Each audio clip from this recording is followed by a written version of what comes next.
जय श्री कृष्णा। दोस्तों, आज के इस वीडियो में हम तीन चीज़ों के ऊपर बात करेंगे।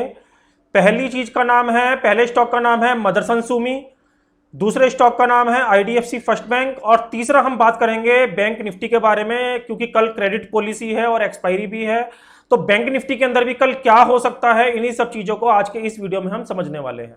दोस्तों, सबसे पहले आप ये मदरसन सुमी का चार्ट देख रहे हैं और मदरसन सुमी के चार्ट के अंदर अब आगे क्या हो सकता है, इन चीजों को मैं आपको इस वीडियो के अंदर बताने वाला हूं। दोस्तों, आप यहां पे देखेंगे कि आज रिजल्ट से पहले ये आपको यहां पे बोलिंगर बैंड, ये जो मैंने यहां पे लगाया हुआ है, इसके अंदर प्राइस स्क्वीज, यानी आप यहां देखेंगे एक रेंज के अंदर प्राइस यहां पे काम कर रहा था रिजल्ट से पहले।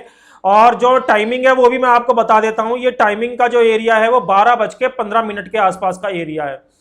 और यहां देखेंगे बोलिंगर बैंड के ऊपर किस तरीके से प्राइस स्क्वीज होता नजर आ रहा है। हम इसको स्क्वीज बोलते हैं। स्क्वीज यानी एक चैनल के अंदर ठहर जाना, और जब ये स्क्वीज अपना प्राइस रिलीज करता है बाइंग या सेलिंग किसी भी साइड, तो वहां से बहुत अच्छा मूवमेंट हमें देखने को मिलता है। तो जो आपको मदरसन सुमी के अंदर बाइंग देखने को मिली है, तो मैं आपको ये एक्सप्लेन कर रहा हूं कि जैसे ही इसने इस वाले स्क्वीज को यहां पे ब्रेकआउट दिया, आप यहां देखेंगे इस वाली कैंडल के अंदर, तो आप यहां पे क्या देख रहे होंगे कि यहाँ पे ये जर्नल वॉल्यूम है। आप यहाँ देखेंगे जितने वॉल्यूम के बार, आप यहाँ पे देख लीजिए कितने छोटे छोटे बार वॉल्यूम के बने हुए हैं जब ये स्क्वीज हो रहा था इसका प्राइस। मगर जैसे ही इसने स्क्वीज को ब्रेकआउट दिया यहाँ पे इस वाली कैंडल के थ्रू, तो आप यहाँ पे वॉल्यूम के बार देख सकते हैं, वॉल्यूम किस तरीके से यहाँ पे इंक्रीज होने लगे और प्राइस को ये बहुत तेजी से ऊपर लेके गए। आप ये देखेंगे जैसे ही इसने यहाँ पे स्क्वीज ब्रेकआउट दिया, तब इसने अपने किसी भी कैंडल ने अपने प्रीवियस लो को ब्रेक नहीं किया। आप यहां पे देख लीजिए जो भी लो बन रहा था वो अपनी प्रीवियस कैंडल से नीचे बन रहा था। आप यहां पे देखें, और यहां पे एक छोटा सा यहां से छोटा सा पोज भी आया प्राइस के अंदर। आप यहां पे देखें इस वाले एरिया के अंदर, मगर इस एरिया के अंदर भी स्टॉक ने अपने प्रीवियस लो को ब्रेक नहीं किया और स्टॉक हमको आज इस वाले ब्रेकआउट यानी 240 रुपए से 272 रुपए तक के रेट में जाता दिखाई दिया। दोस्तों, अब हम आगे क्या कर सकते हैं, इसी सब चीज ये मैंने आपको आज का बता दिया कि आज इसके प्राइस ने इतना बड़ा मूवमेंट क्यों दिया रिजल्ट आने के बाद, वो मैंने आपको यहां पे डिटेल में बता दिया।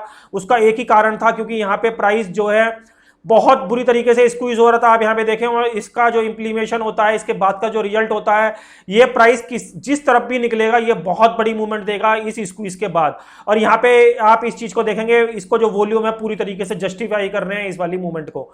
तो दोस्तों, अब आगे के दिनों में आपको मदरसन सुमी के अंदर किन किन चीजों का ध्यान रखना है।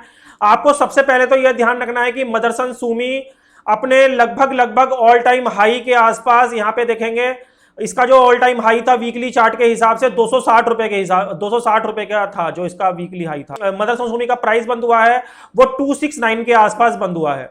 तो स्टॉक के अंदर अब हमें किस किस स्टॉप लॉस का ध्यान रखना है, तो आप यहां सबसे पहले 1 घंटे के चार्ट पे मैं आपको लेके आया हूं। 1 घंटे के चार्ट के हिसाब से स्टॉक का जो लास्ट स्विंग एरिया था वो 257 रुपए के आसपास का एरिया था, ये वाला।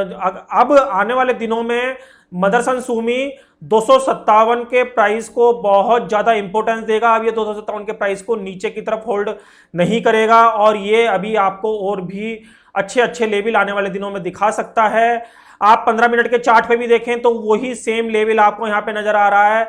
257 से लेकर 256 का एरिया आप एक बार मान के चल सकते हैं कि इस स्टॉक ने अगर अब आने वाले दिनों में अगर 256 से लेकर 257 का एरिया नीचे की साइड ब्रेक नहीं करता है, यानी जो लोग इसके अंदर बाइंग की पोजीशन बनाए हुए हैं वो 257 रुपए के स्टॉप लॉस का ध्यान रखें और इस स्टॉक के अंदर अभी भी बने रहें, क्योंकि ये स्टॉक मुझे लगता है अभी भी 305 315 तक के लेवल अभी आने वाले दिनों में धीरे धीरे करके या तेजी से भी हमको दिखा सकता है। क्योंकि आज जो बायर इसके अंदर एक्टिव हुए हैं वो बायर यही बता रहे हैं कि ये स्टॉक अभी यहां पे रुकने वाला नहीं है, इसके अंदर आगे भी हमको तेजी देखने को मिल सकती है। क्योंकि वीकली चार्ट पे जैसे मैंने आपको बताया, इसका जो लास्ट स्विंग हाई था वो 257 रुपए के आसपास था, और इसने आज इसके ऊपर बहुत अच्छी बुलिश कैंडल के साथ इसने प्राइस को बंद किया है।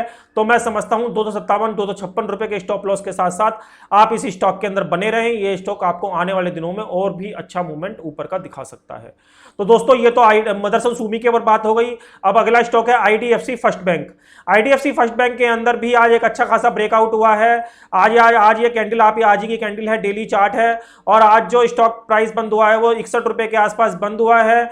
कल के दिन आपको ये चीज का ध्यान रखना है, यदि स्टॉक 61 रुपए 40 पैसे के ऊपर कंटिन्यू होल्ड कर ले, जो कि आज 61 रुपए के आसपास बंद हुआ है, तो ये स्टॉक आपको 68 रुपए तक के यानी ये वाले स्विंग हाई की तरफ ज्यादा दिखाई देगा 69 के आसपास, मगर 61 रुपए 40 पैसे के ऊपर, क्योंकि 61 रुपए 40 पैसे का एक यहाँ पे एक हल्का सा रेजिस्टेंस है। वैसे तो आज स्टॉक ने ऊपर का ब्रेकआउट दे दिया है, तो मुझे लगता है कल 61 रुपए 40 पैसे के ऊपर ही ओपन होगा, और ये प्राइस कंटिन्यूशन में ही अभी ये जो प्राइस ऊपर जा रहा है ये प्राइस अपने कंटिन्यूशन को ऊपर करेगा, और ये 69 तक के लेवल आपको आने वाले दिनों में दिखा देगा।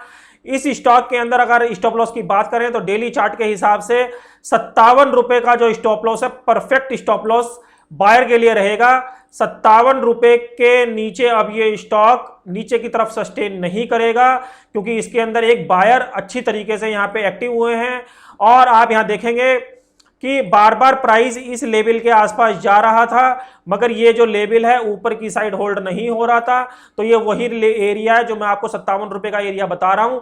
अब कुछ दिनों से प्राइस डेली चार्ट पे इस वाले 57 रुपए के एरिया को आप यहां देखेंगे होल्ड कर रहा था, और आज जैसे ही प्राइस के अंदर मूवमेंट हुई तो इसने इस वाले लेवल को ब्रेकआउट दे दिया, और आज 61 रुपए का प्राइस पे आईडीएफसी फर्स्ट बैंक का स्टॉक क्लोज होने में कामयाब हो गया।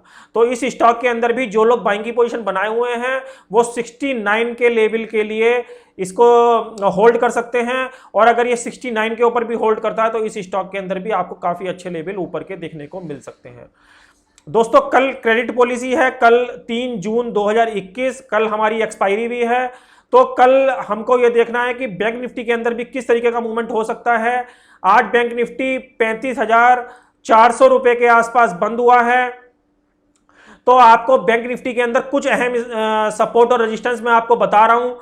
35,700 का इस बैंक निफ्टी के अंदर एक अच्छा मजबूत रेजिस्टेंस है, जिसके ऊपर अगर बैंक निफ्टी सस्टेन होकर रुक के क्रेडिट पॉलिसी के बाद होल्ड करने लगता है तो ये जो बैंक निफ्टी का प्राइस है ये आपको 36,500 रुपए तक जाता दिखाई दे सकता है।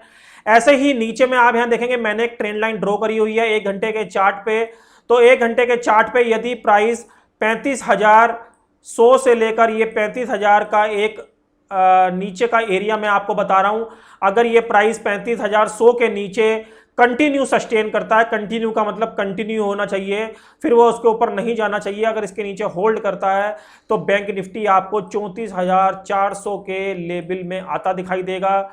ये सब चीजें मैं आपको क्यों बता रहा हूं, मैं आपको बता देता हूं। आप यहां पे देखेंगे ये लास्ट स्विंग एरिया था आवरली चार्ट के हिसाब से, जहां से हमारे बैंक निफ्टी ने ऊपर की साइड मूव लिया और बैंक निफ्टी के अंदर हमको 35,700 तक के लेवल ऊपर के देखने को मिले, ये इस वाले लास्ट स्विंग से ही मिले हैं, और प्राइस अब यहां पे रिट्रेस कर रहा है। अब हमको देखना पड़ेगा कि आने वाले दिनों में प्राइस इसको यहां पे इस तरीके से ब्रेकआउट दे पाता है या नहीं दे पाता है। अगर यहां पे इसको ब्रेकआउट नहीं दे पाता है तो आप ये समझ लीजिए यहां पे जो बैंक निफ्टी का जो पैटर्न है ये हेड एंड शोल्डर का पैटर्न बना के आप यहां देखेंगे, यहां पे हेड बन चुका है, लेफ्ट शोल्डर बन चुका है और यहां पे राइट शोल्डर बनने की तैयारी है। अगर ये अपने हेड को ब्रेक नहीं करता है ऊपर की साइड तो ज्यादातर चांसेस ये हैं कि ये इस वाली नेकलाइन को ब्रेक कर देगा, और ये नेकलाइन का जो एरिया है ये 35,100 और 35,050 का आप सेफ साइड मान लीजिए। अगर ये इसके नीचे होल्ड करने लगता है तो ये आपको 34,400 तक के लेवल दिखा देगा।